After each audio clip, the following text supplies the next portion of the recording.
Hey everybody, welcome to another episode of Kidding Around. So today we're going to be looking at Grimm's Rapunzel. Now this is an app made by StoryToys, as you can see there in the corner. They make quite a few of these books actually.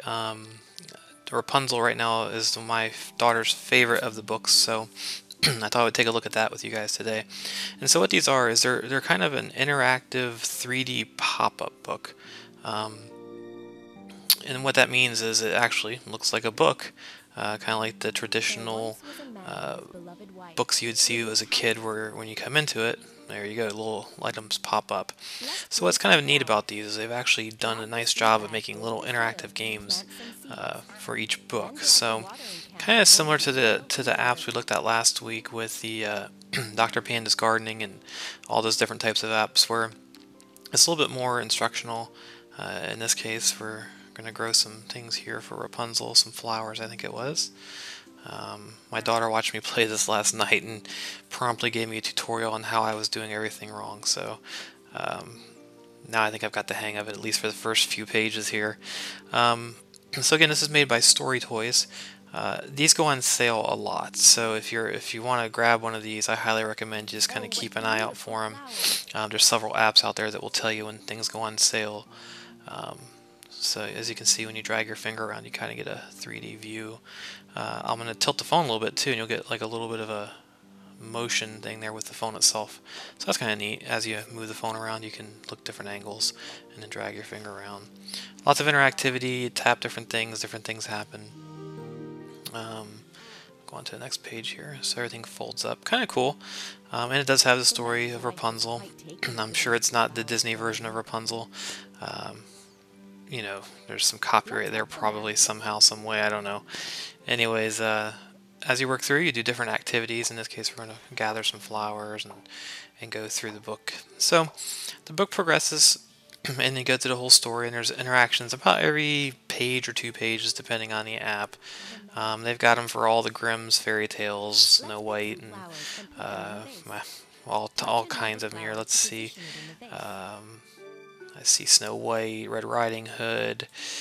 Looks like they got Puss in Boots, Hansel and Gretel, Sleeping Beauty, Little Mermaid. So quite a few to pick from. And like I said, they kind of change in price depending on what time of year it is. I know they go on sale quite often. So what's cool is I hadn't looked at the app in a while, and the other day I picked it up to kind of just look through it again before I did the video. Let me go back home here, and I noticed that it actually added some nice little extras to this, which I didn't see in the past. And so one of those is a 3D sticker book, which is kind of a cool little app in itself. I'm surprised they didn't really bundle these up as maybe free apps to advertise their books or something like that. But as you can see here, there's different characters and different things like that. And I guess I can have 2 princes and 2 Rapunzels.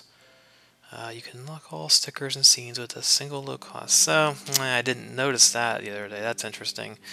So I did pay for this, so it looks like you have to pay a few more dollars to unlock the whole thing, which is kind of lame. I mean, I don't really like in-app purchases in general, but when you tie it to kind of a feature you add in there, I don't know how I feel about that. Yeah, so not as cool as I thought. Nonetheless, it seems like I didn't see the cost there, but if it's $1 or something, I don't know. Maybe your kids will get some use out of that. They also had puzzles, so again, not as exciting as I thought, because I thought there was a lot more, and I thought you just unlocked them by going through the book itself, but apparently you have to purchase them. You can unlock those just with a single low-cost purchase. Tap and hold the icon for 3 seconds. So they do a good job there of keeping the kids locked out. Just kind of a bummer. After you paid for it, you had to do the whole thing. So let's take a look at what this costs. My guess is $2.99. Anybody want to place a bet with that? Hey, look at that. So I think I paid like $1 or so for the app, and they're $2.99. I think right now their regular price is $2.99 for the actual book. So yeah, kind of a bummer there. But again, the book is plenty great for kids. I highly recommend the books themselves. That's kind of a nice bonus. And they do give you 3 puzzles here, so it's not all negative. And then you can pick how hard you want it to be. So nothing super complicated. They even give you the picture in the background so the kids can kind of line up what they're doing there. So yeah, so here we we go, little puzzle, and you can put it together from there. I'm sure it. Look at that, 2 for 1. So I won't go through the whole puzzle and bore you with that, but I thought that was an interesting add-on that they'd done. Kind of cool to put your puzzle back in the box. So there it is. That's Grimm's Rapunzel. Again, don't let my negativity on in-app purchases kind of sway you. The book itself is well worth the price of it, especially when they go on sale. You know, company's got to make money. It's a difficult world in the app world, and so they're doing what they can to make a few extra bucks. And really, it does look like they're as good as any other kind of puzzle or sticker book out there. So it may be well worth the money. Maybe we'll take a look at one of those down the road if those go on sale. So there it is. Grimm's Rapunzel. It's up on the Google Play Store. I'll throw some links down below, and you guys can give it a go, especially if they go on sale. So there it is, Grimm's Rapunzel. Talk to you guys later.